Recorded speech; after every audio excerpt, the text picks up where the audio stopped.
Okay, so now we're moving on to the stage where we start to stitch.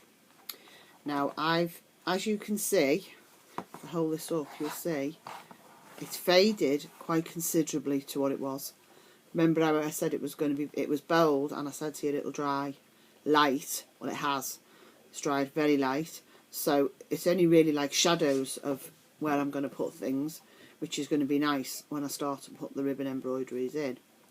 I've started to do this stitch here, which is the background. It's actually the fence line, and I'm going to show you how to do that, which is a stem stitch, and I'm going to show you how I got the sort of lines, but the lines are a bit raggedy, like you wouldn't find a normal fence, so it gives it a bit of character.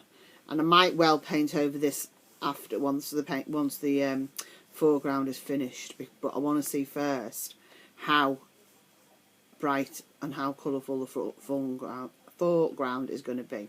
The other thing I've done as well, because I had a frame that I wanted to use for this particular project, so I've used a washout pencil, which I use for quilting as well, and I've measured the outside of the frame and the inside corners so that I know roughly where the frame is going to come, so I know not to embroider too far over, especially here, because otherwise the frame won't fit in, and also it gives me an idea of how central the picture is going to be. So this, you can see just in the corner, is all the threads that I'm going to use, and although it looks like a lot, it's not really, because each one of them is a shade. So for example, I've got different shades of purple, see, different shades of purple, which will be the purple areas that are standing up, and these are some silk ribbons that I actually dyed, and if you can get hold of silk ribbons, they are far better to use on ribbon embroidery, but I'm going to mix them with organza ribbons as well, just to give it a bit of texture, but that's for later. The first things we're going to do is we are going to do this. I've already done one. If I put it right close, you'll see right close. So we're going to do that line, and you can see very faded lines of where I did the painting before.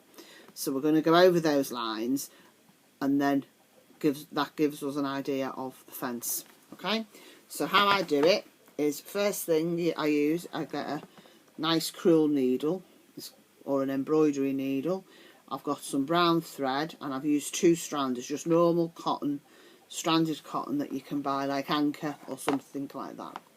So what you do, I've knotted the end of it. And how I do it is, can you see? I'm just going to come up through there and pull. And then what you do is you hold it down with your thumb. You hold the long tail, and then you do a little stitch to the right, and then you come up halfway between where the thread, see? Can you see?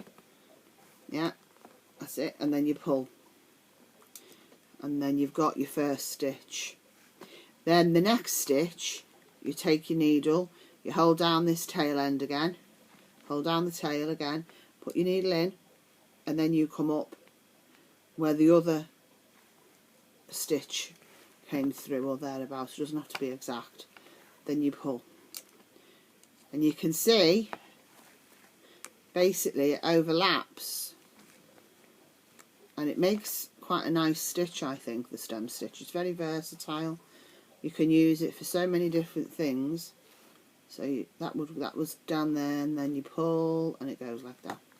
Now I wanted to do it broken up a little bit so that you got more texture. So I just do like 3/4 of an inch, and then the last stitch you just poke it down like that, and you don't go back on yourself, and then you pull. Okay, and then I jump a little bit, and I come up again, and I do some more stitches along here. Okay, oops. Does get a bit caught sometimes, but that's alright. So you do that, like that. Do a few more stitches, and I can show you the middle bit, what I've done.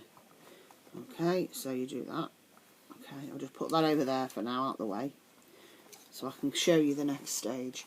So then the next stage is one thread of a dark brown. So that was more of a mid brown, and this, I don't know if you can see it very well, is a dark brown. If I put it on there, you can see how dark it is. So, but it's a similar colour, but a bit dark. It's like a darker shade. Again, doing the stem stitch, but I've done it so that it overlaps. Can you see? See the needle? So you bring it up there, and I've done it so that it overlaps, but it's going to go in that gap there. But because it's thinner, it just gives it a little bit more of an interest. So pull like that again. And it doesn't matter if it's not perfectly straight or whatever, because it's just to give a bit of character and a bit of structure to the fence panels, which, well, they're supposed to be fence panels.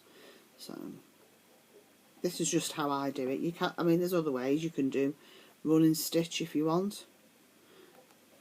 There's other stitches you can use.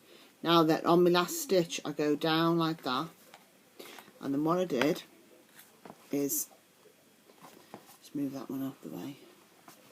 So I went down, that was my last stitch, and because I wanted it a little bit thicker, I went on the other side. So you end up having 2 rows really of the satin stitch, and just bring it out a little bit.